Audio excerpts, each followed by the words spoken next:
My sister was evicted illegally. The landlord froze. Judge, I didn't realize she was your sister. The call came at 6:47 on a Thursday morning while I was still in my robe, pouring coffee into my favorite ceramic mug with the cracked handle my daughter had given me 15 years ago. My sister Naomi's voice was shaking so badly I could barely understand her, fragments of words tumbling out between sobs. They changed the locks. All my things are inside. They threw garbage bags on the lawn with my clothes. The children are crying. Raymond, I don't know what to do.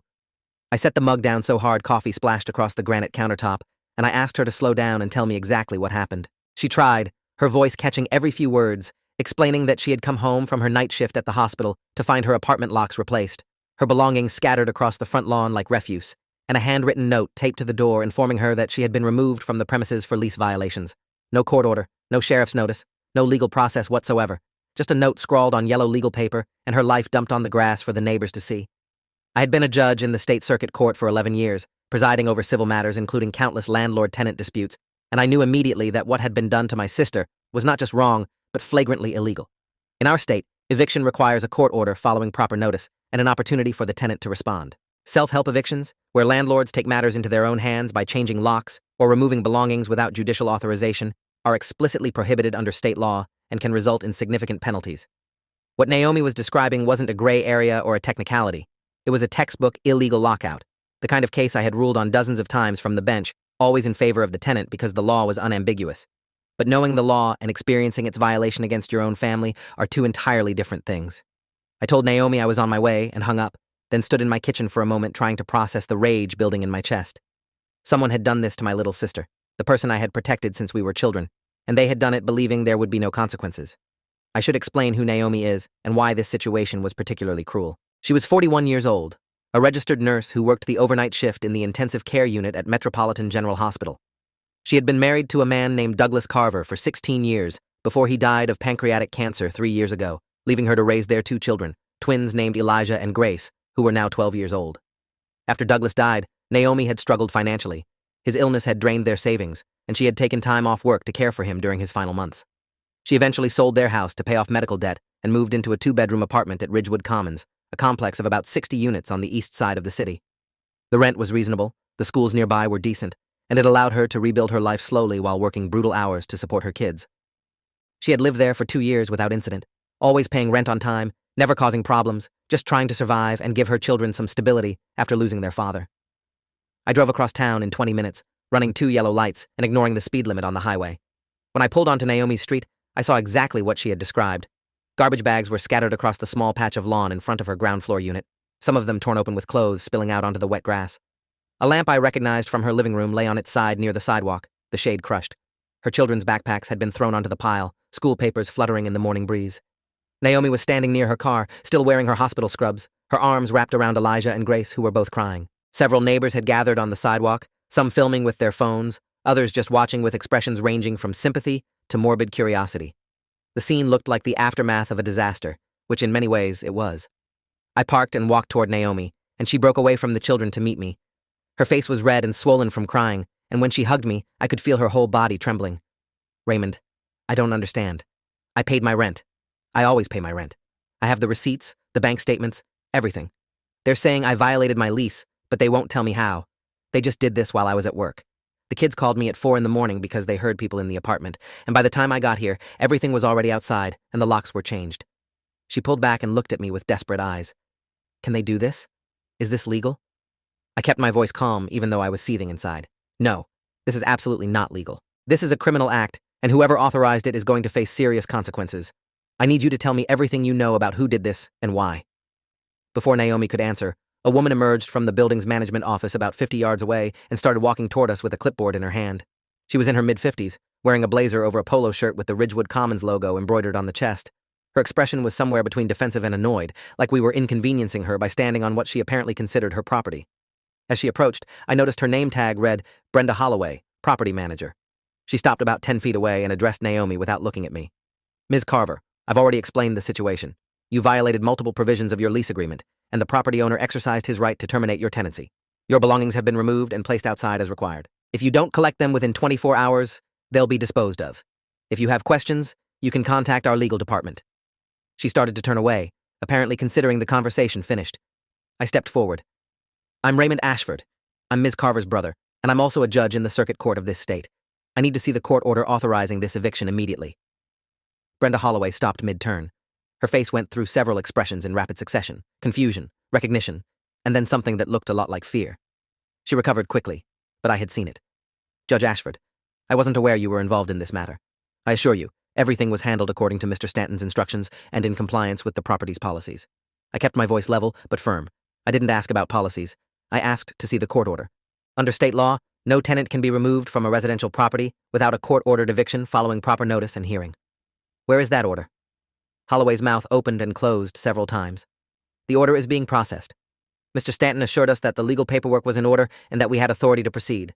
I've been the property manager here for 8 years, and we've never had any issues with our eviction procedures. I felt a cold clarity settle over me. What you're describing is an illegal self-help eviction. There is no court order because no order was ever issued. I'm going to give you exactly one opportunity to contact your employer and have this situation reversed immediately. If my sister is not allowed back into her apartment within the next 2 hours with all her belongings restored, I will personally ensure that every legal remedy available is pursued against both you and the property owner. Do you understand what I'm telling you? Holloway's face had gone pale. She pulled out her phone and stepped away, speaking urgently to someone on the other end. I turned back to Naomi, who was watching me with an expression I hadn't seen since we were children, the look of a little sister who believed her big brother could fix anything. I wished I felt as confident as she clearly thought I was. The truth was, I knew the law was on her side, but I also knew that pursuing legal remedies took time, and right now my sister and her children were standing on a lawn with their lives in garbage bags while strangers filmed them for social media. I called my wife Lorraine and asked her to come pick up Naomi and the kids, to take them to our house where they could shower and rest while I dealt with this situation. Lorraine arrived within 30 minutes, and I watched her load the twins into her car, their faces shell-shocked and confused. Before Naomi got in, she gripped my arm. Raymond, I can't afford to fight this, or to fight. I don't have money for lawyers. I'm barely keeping up with the bills I have. I looked at my sister, this woman who had worked so hard and suffered so much, and I made her a promise. You're not going to pay for anything. I'm going to handle this, and when it's done, the person responsible is going to pay for what they did to you. I meant every word. I spent the rest of that day gathering information. The property owner of Ridgewood Commons was a man named Victor Stanton, who owned a portfolio of approximately 24 residential and commercial properties throughout the city and surrounding counties. His company, Stanton Property Group, had a website featuring professional photos of Victor himself, a man in his early 60s with silver hair and an expensive suit, smiling benevolently alongside testimonials about his commitment to providing quality housing. I had never met him personally, but I knew the type. Successful businessman, connected to local politics, probably donated to the right charities and sat on a few community boards. The kind of person who believed that money and influence insulated him from accountability. I made some calls to colleagues in the legal community and learned that Stanton had a reputation for aggressive tactics with tenants, particularly those he considered undesirable or who occupied units he wanted to renovate and rent at higher prices. Several attorneys mentioned rumors of questionable eviction practices, but no one had concrete evidence, and the tenants who had been affected were generally too poor or too intimidated to fight back. I pulled the court records for eviction filings involving Stanton Property Group over the past 5 years. The numbers were striking. The company had filed hundreds of eviction actions, a normal volume for a landlord of that size. But buried in the data was a troubling pattern. Approximately 30% of the cases showed initial filings that were later dismissed without explanation, and in many of those instances, the dismissals came after tenants had already vacated their units. That suggested tenants were being pressured or forced to leave before any legal process was completed. I dug deeper and found something even more disturbing. In at least a dozen cases, tenants had moved out without any court filing at all, simply abandoning their units after short tenancies.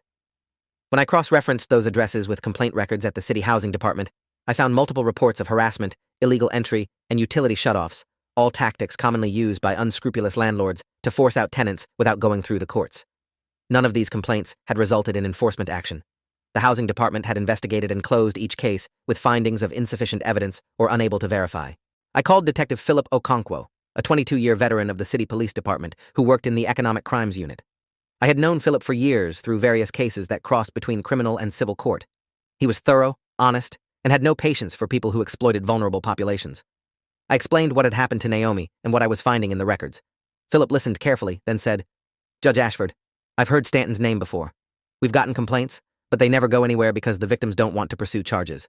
They're scared, they're broke, and they just want to move on with their lives. If you're telling me you have a victim who's willing to cooperate and the resources to pursue this properly, that changes things. Let me do some digging on my end and see what I can find."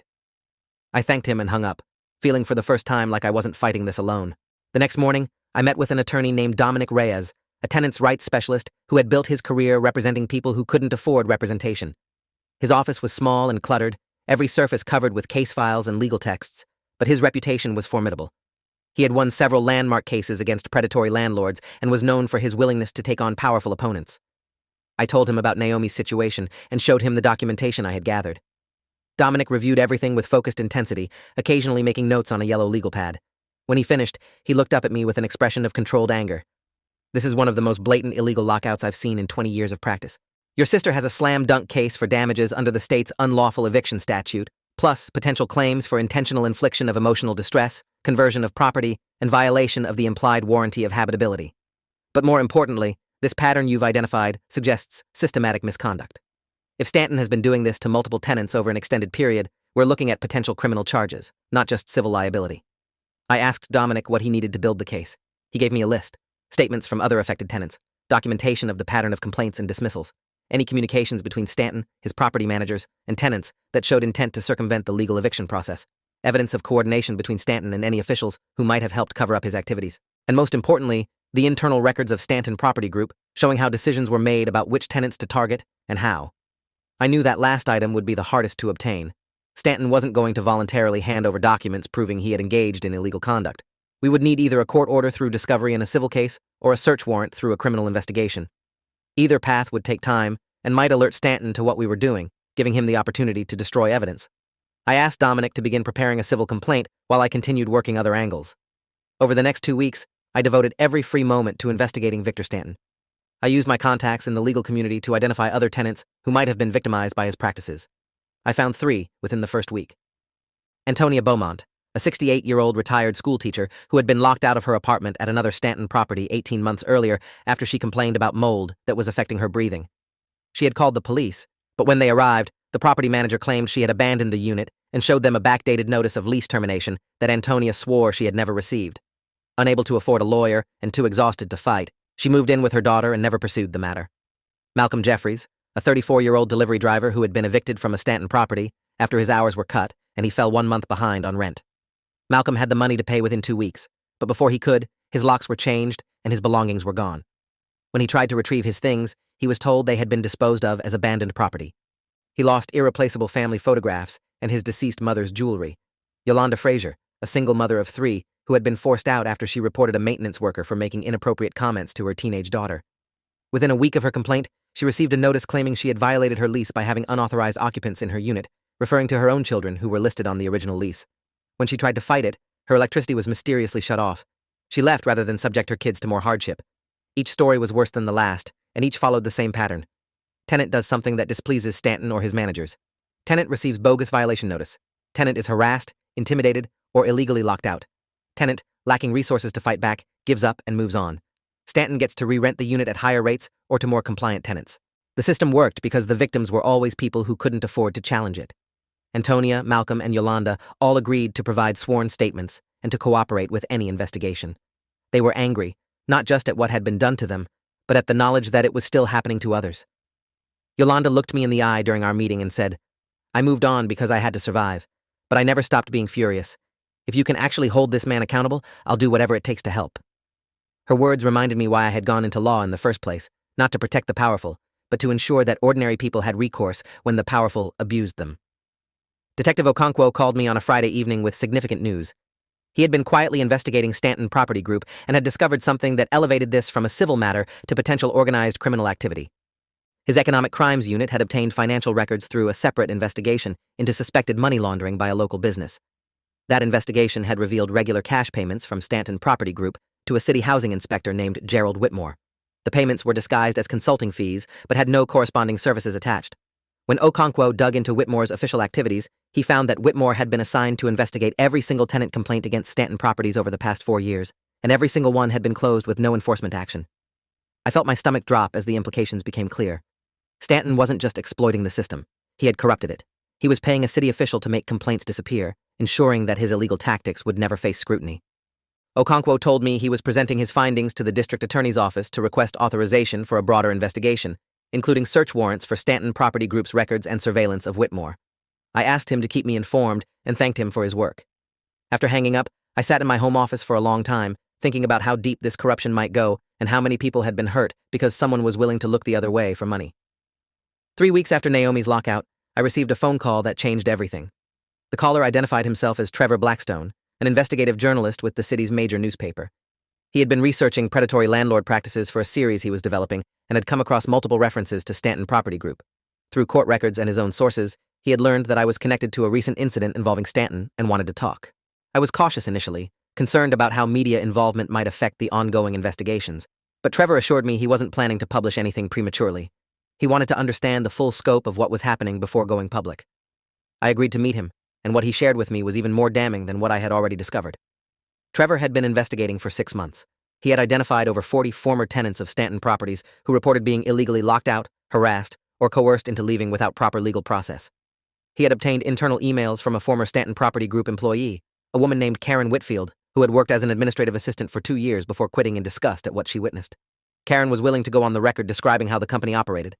According to her, Victor Stanton held monthly meetings where he reviewed the tenant roster and identified units he wanted to turn over.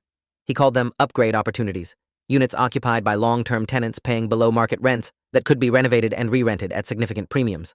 The property managers were instructed to find reasons to terminate these tenancies, and if legal reasons didn't exist, they were to create them through fabricated violations, harassment, or simply changing the locks and dealing with any consequences later. Karen had emails showing Stanton explicitly authorizing illegal lockouts with instructions to, quote, handle the paperwork afterward. I asked Trevor about the connection to Gerald Whitmore, the housing inspector. Trevor nodded grimly. Whitmore has been on Stanton's payroll for at least 3 years. Every time a tenant filed a complaint with the city, Whitmore made sure it went nowhere. He falsified inspection reports, lost documentation, and delayed investigations until tenants gave up or moved away. In exchange, Stanton paid him between $2,000 and $5,000 per month in cash, depending on how many complaints needed to be buried. We have bank records showing deposits that correspond to the payment schedule Karen described. I realized we were looking at a RICO case, a pattern of racketeering activity involving multiple criminal acts conducted through an enterprise. Stanton had built a machine for stealing homes from vulnerable people, and he had corrupted a public official to protect that machine from oversight. The potential charges were staggering: extortion, bribery, fraud, civil rights violations, and potentially dozens of counts of illegal eviction, each carrying its own penalties. I asked Trevor when he planned to publish. He said he was waiting for the criminal investigation to progress far enough that his story wouldn't compromise it. He wanted the arrests to happen first. Then he would release his findings to ensure the public understood the full scope of what Stanton had done. I appreciated his restraint and his commitment to getting it right, rather than just getting it first. The criminal investigation moved faster than I had expected. The district attorney, a woman named Carolyn Meeks, who had been in office for 12 years and had a reputation for aggressively prosecuting public corruption, took personal interest in the case. She assembled a task force including Detective Okonkwo, 2 assistant district attorneys, and investigators from the state attorney general's office. They obtained search warrants for Stanton Property Group's offices and executed them on a Thursday morning, seizing computers, files, and financial records. Simultaneously, they arrested Gerald Whitmore at his home and seized his personal devices. The search of Stanton's offices yielded exactly what we had hoped for: detailed records of the Upgrade Opportunities program, including lists of targeted tenants, instructions to property managers about harassment tactics, and correspondence showing Stanton personally directing illegal lockouts. They found a ledger of payments to Whitmore dating back 4 years. They found complaints from tenants that had been intercepted before reaching official channels, with notes about how each was resolved through intimidation or illegal removal. The evidence was overwhelming and meticulously documented, as if Stanton had never imagined anyone would actually look. Victor Stanton was arrested at his home at 6:30 in the morning, 4 days after the search warrants were executed. I wasn't present for the arrest, but Detective Okonkwo called me shortly afterward to describe it. Stanton had been calm initially, apparently believing his lawyers would have him released within hours. That changed when he was informed of the scope of the charges: conspiracy to commit extortion, bribery of a public official, wire fraud, civil rights violations, 43 counts of illegal eviction. His bail was set at $2 million, and while he could afford it, the judge imposed conditions including surrender of his passport and monitoring of his movements. For the first time in his life, Victor Stanton was being treated like the criminal he was. The news broke that afternoon, and Trevor Blackstone's comprehensive investigative piece was published the following morning. The story detailed Stanton's systematic exploitation of tenants, his corruption of the housing inspection system, and the dozens of lives he had destroyed in pursuit of profit. It named names, quoted victims, and included excerpts from the internal documents showing Stanton's direct involvement. The public response was immediate and furious. People who had been victimized by Stanton came forward in droves, many of them having believed they were alone in their experiences. Community organizations demanded accountability. Politicians who had accepted donations from Stanton scrambled to return the money and distance themselves from him. The machine he had built to exploit vulnerable people had been exposed for everyone to see. I remember the moment I encountered Victor Stanton face to face. It was about a week after his arrest, at a preliminary hearing in the criminal case. I was not presiding, obviously, having recused myself from anything involving Stanton due to my personal connection. But I was present in the gallery, watching as the man who had tormented my sister and so many others faced the justice system he had spent years manipulating. Stanton was sitting at the defense table with his attorney when I entered the courtroom. He turned, perhaps sensing movement, and our eyes met. I watched recognition dawn on his face, followed by something that looked like confusion, then understanding, and finally fear. He leaned over to whisper urgently to his lawyer, who glanced at me with an expression of dawning horror. After the hearing concluded, Stanton was being led out through a side door when he passed within a few feet of where I was standing. He stopped, causing the bailiff escorting him to pause as well, and looked at me with an expression I will never forget, the realization of a man who has just understood the magnitude of his mistake. "Judge Ashford," he said, his voice barely above a whisper. "I didn't realize. Your sister. I didn't know she was connected to anyone who could." He trailed off, unable to finish the sentence. I kept my voice level. "It shouldn't matter who she was connected to, Mr. Stanton. Every person you victimized deserved the same protection under the law, whether they had a brother who was a judge or not. You thought you could prey on people because they were powerless. You were wrong." He was led away without another word, but I could see his hands trembling. The trial began 5 months after the arrests. District Attorney Meeks prosecuted the case personally, presenting evidence over 3 weeks that painted a devastating picture of systematic corruption and exploitation. Karen Whitfield, the former administrative assistant, testified about the inner workings of Stanton Property Group, describing meetings where tenants were selected for removal and tactics were discussed openly. Gerald Whitmore, who had pleaded guilty and agreed to cooperate in exchange for a reduced sentence, testified about receiving payments from Stanton and deliberately sabotaging investigations into tenant complaints. He described the specific ways he had buried evidence and falsified reports to protect Stanton's operation. Former tenants testified about their experiences, one after another taking the stand to describe the terror of coming home to find their locks changed, their belongings destroyed, their lives upended by a man who saw them as obstacles to profit rather than human beings. Antonia Beaumont testified about losing her home of 15 years because she dared to complain about mold that was making her sick. Malcolm Jeffries described the moment he realized his mother's jewelry was gone forever, thrown away as if it were worthless. Yolanda Frazier talked about explaining to her children why they had to leave their home, their school, their friends, because their mother had reported inappropriate behavior by an employee. Naomi testified on the 3rd day of the trial. I sat in the gallery and watched my sister describe the morning she came home from a 12-hour shift, caring for critically ill patients, to find her life in garbage bags on a lawn. She described her children's faces, the confusion and fear in their eyes, the way her son Elijah had tried to gather their scattered belongings while crying silently, the way her daughter Grace had refused to let go of her hand for hours afterward. She described the humiliation of standing in front of her neighbors, still wearing her hospital scrubs, being treated like a criminal when she had done nothing wrong. And she described the aftermath, the weeks of staying with family while the case was investigated, the anxiety that kept her awake at night, the way her children still sometimes woke up, scared that someone was going to take their home away again. When the prosecutor asked Naomi why she had decided to fight instead of simply moving on like so many other victims, my sister looked directly at Victor Stanton and said, "Because I have a brother who taught me that the law is supposed to protect everyone, not just people who can afford protection, and because I didn't want anyone else to go through what my family went through. If staying silent was easier, then speaking up was right." I had never been more proud of her than I was in that moment. The defense attempted to argue that Stanton had been unaware of illegal activities conducted by his employees, that he had trusted his property managers to follow proper procedures, and had never personally authorized unlawful evictions. This argument collapsed under the weight of the documentary evidence, including emails and memos written by Stanton himself, directing specific illegal actions. The defense tried to portray Whitmore as a rogue actor who had deceived Stanton into believing complaints were being properly investigated, but the payment records made this claim absurd. Why would Stanton pay a city inspector thousands of dollars monthly if he believed everything was legitimate? The jury deliberated for less than 6 hours. They found Victor Stanton guilty on all counts. They found that his actions were part of a pattern of criminal conduct conducted through his property management company, making him liable under state racketeering statutes. The verdict was announced on a Friday afternoon, and I was present in the courtroom when it was read. Stanton showed no visible reaction to the guilty verdicts, sitting motionless at the defense table while his attorney placed a hand on his shoulder. But I noticed that his hands, resting on the table in front of him, were shaking. Sentencing occurred 2 months later. The Honorable Catherine Okonkwo, no relation to Detective Okonkwo, presided.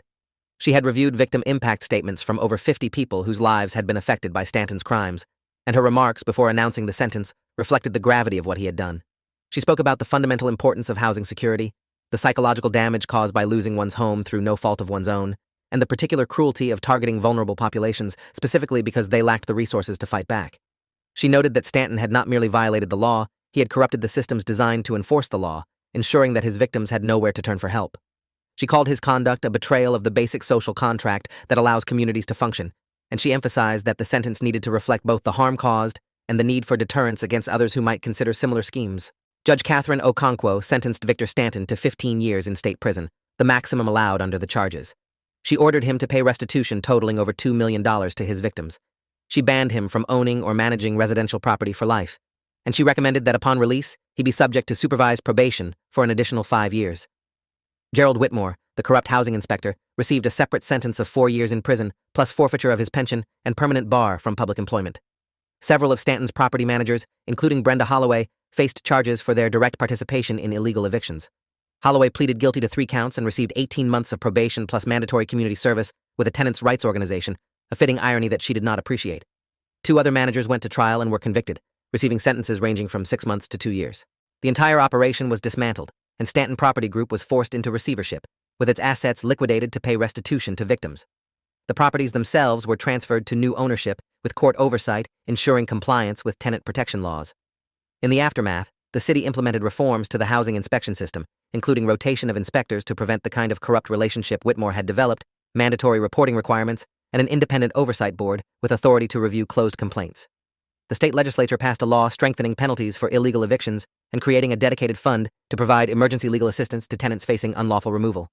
Several of us, including Dominic Reyes and Detective Okonkwo, testified in support of these reforms. Naomi moved back into her apartment at Ridgewood Commons after the trial concluded, the new management having offered her a long-term lease at a reduced rate as a gesture of goodwill. Her children, now 13, were doing better, though both still had moments of anxiety about housing security that would probably take years to fully resolve. She continued working at the hospital, continued volunteering with community organizations, and became an advocate for tenants' rights in her spare time. She testified before the city council in support of stronger tenant protections and spoke at community forums about her experience. The woman who had called me sobbing and terrified on that Thursday morning had transformed into someone who used her pain to help others avoid similar suffering. I asked her once if she regretted going through the ordeal, given everything it had cost her emotionally. She thought about it for a moment, then said, "I regret that it happened. I don't regret fighting back. There's a difference." I understood exactly what she meant. The case changed my perspective on my own work in ways I'm still processing. I had spent 11 years on the bench, presiding over civil matters with what I believed was fairness and attention to the law. But Naomi's experience forced me to confront uncomfortable questions. How many landlord-tenant cases had I decided without fully understanding the power imbalance between the parties? How many tenants had appeared before me without adequate representation, accepting unfavorable outcomes because they couldn't afford to fight? How many times had I assumed that if someone was being evicted, there must be a valid reason, without examining whether the process itself had been corrupted? I couldn't go back and redo those cases, but I could change how I approached future ones. I started requiring more detailed documentation in eviction proceedings, asking questions about notice and process that I might have previously taken for granted. I pushed for the court to expand its pro bono program for tenants facing eviction, ensuring that more people had access to legal representation. I wrote an article for a legal journal about the importance of judicial skepticism in cases involving significant power differentials, using Stanton's scheme as a case study. Small changes, perhaps, but meaningful ones. Victor Stanton is serving his sentence at a medium-security state correctional facility about 4 hours from the city, where he once owned dozens of properties and employed hundreds of people. His appeal was denied 8 months after sentencing, the appellate court finding no reversible error in the trial proceedings and noting that the evidence of his guilt was overwhelming. His wife filed for divorce shortly after his conviction, and his adult children have reportedly distanced themselves from him. The empire he spent decades building is gone, broken apart, and sold off to pay his victims. The reputation he cultivated as a successful businessman and community benefactor has been replaced by his status as a convicted felon who preyed on vulnerable families for profit. I don't take pleasure in his downfall, exactly, but I do feel a deep satisfaction that justice was served, not just for Naomi, but for Antonia and Malcolm and Yolanda and the dozens of others whose lives he damaged. He believed he could operate above the law because his victims lacked the resources to hold him accountable. He was wrong, and now he has 15 years to contemplate that miscalculation. 2 years after the trial, I attended a community event honoring people who had contributed to tenant protection efforts in our city. Dominic Reyes received an award for his legal advocacy. Detective Okonkwo was recognized for his investigative work. Trevor Blackstone was honored for his journalism. And Naomi received an award for her advocacy and courage in coming forward when it would have been easier to stay silent. I watched my sister accept that award, standing at a podium in front of hundreds of people, speaking about the importance of fighting back even when the odds seem impossible. She thanked the people who had helped her, including me, but she emphasized that the real credit belonged to everyone who refused to accept that powerful people could exploit vulnerable people without consequences. She ended her remarks by addressing anyone in the audience who might be experiencing housing insecurity or landlord harassment. "You are not alone," she said. "There are people who will help you. There are systems that work. Don't give up. Don't stay silent. Your voice matters. And when enough of us speak up, even the most powerful abusers can be held accountable." The applause that followed was thunderous, and I found myself wiping tears from my eyes, moved by who my sister had become through this ordeal. Sometimes I think about the moment Victor Stanton looked at me in that courtroom and said he didn't realize my sister was connected to anyone who could challenge him. That moment encapsulates everything wrong with how he viewed the world. He saw people as either powerful or powerless, either threats to be avoided or targets to be exploited. He never considered that the people he targeted might have value beyond their usefulness to him, that they had families who loved them, communities that cared about them, and rights that the law was supposed to protect. His mistake wasn't targeting my sister specifically. His mistake was believing that any of his victims were acceptable targets, that their lack of visible power made them fair game. The law exists precisely to protect people from predators like Stanton, but the law only works when someone is willing to enforce it. I happen to have the resources and position to ensure enforcement in Naomi's case, but what about everyone else? What about the people whose brothers aren't judges, whose stories never make the news, whose suffering never gets investigated? Those are the questions that keep me awake at night, and those are the questions I've dedicated myself to addressing through my work on the bench and in the community. Elijah and Grace are 14 now, thriving in school, and slowly healing from the trauma of that terrible morning 3 years ago. Grace wants to be a lawyer, specifically a tenant rights advocate, inspired by watching Dominic Reyes work on her mother's case. Elijah is interested in journalism, fascinated by how Trevor Blackstone uncovered the truth about Stanton's operation. I'm proud of both of them, not just for their ambitions, but for their resilience. They went through something that could have broken them, and instead, they emerged with a determination to help others avoid similar experiences. That's the best outcome anyone could hope for from tragedy, transformation that creates positive change. When I look at those kids, I see the future of a justice system that actually works for everyone, not just those with power and connections. Victor Stanton tried to destroy their family, and instead, he created advocates who will spend their lives fighting people like him. If there's any justice in the universe beyond what we create through our legal systems, that irony is surely part of it. I'll end with something Naomi said to me recently during a family dinner at my house. We were sitting on the back porch after the meal, watching the sunset, and she was unusually quiet. Eventually, she said, "You know what I think about most? Not the arrest, not the trial, not even that morning when I found everything on the lawn. I think about all the people before me who went through the same thing and couldn't fight back. I think about them giving up, moving on, telling themselves it was just bad luck. I think about Stanton sitting in his office, looking at lists of names, deciding whose life to destroy next, confident that no one would ever stop him. And I think about how close I came to being just another name on that list, another person who disappeared without making a sound. The only difference between me and them was you. That's not right, Raymond. That's not how justice should work." I nodded, because she was absolutely right. And I told her what I've told myself every day since this began. Then we have to make it work differently. We have to build systems that protect everyone, not just the people who know the right people. We have to be the ones who change it. She smiled and took my hand, and we sat there together as the sun went down, two siblings who had learned the hard way that justice doesn't happen automatically. It has to be fought for, one case at a time, one victim at a time, until the Stantons of the world understand that no one is powerless when the rest of us refuse to look away. Thanks for watching till the end. Make sure to subscribe and like to not miss the next story.